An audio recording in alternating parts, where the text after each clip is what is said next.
Now, there's been a lot of chat about school uniforms in the press over the past 2 weeks, especially with the government's forthcoming plans to provide financial assistance for poor families to buy uniforms. 90% of schools nationwide have currently got compulsory school uniform. But are uniforms good for children who are at an important, if not critical age in their personal and emotional development?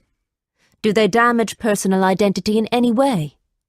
Here to discuss this with me is the Liberal Democrat politician Anne Day and child psychologist David Wright. David, if I could turn to you first. I understand that you are against compulsory school uniforms.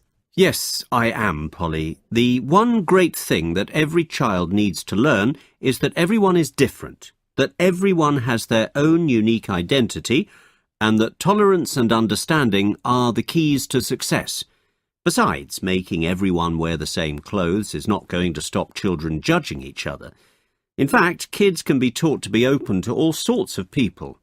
However, by making everyone wear a school uniform, I think you are just sending out the message that it is normal not to accept each other's differences, and that schools must make children wear uniforms in order to deal with this problem, which can't be changed. It can be changed.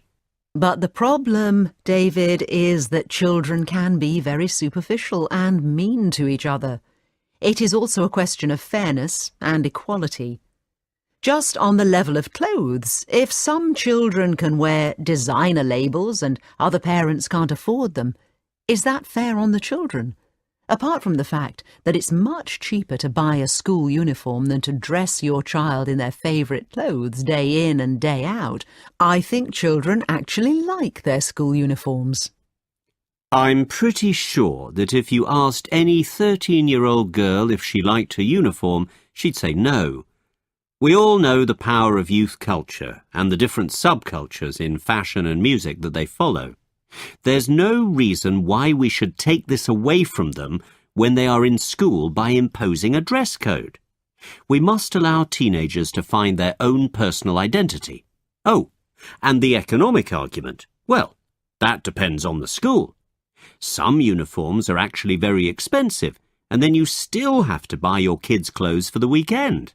Isn't one of the arguments, Anne, that school uniforms actually reduce teasing between children and stop teenagers forming cliques and groups? That's true. Wearing a uniform, as well as knowing how to behave in the correct manner, is part of the education of a child. We all need to learn to conform in society. We must get along, following the accepted standards for different situations. At the end of the day, we all wear uniforms or some type of dress code. Look at David here.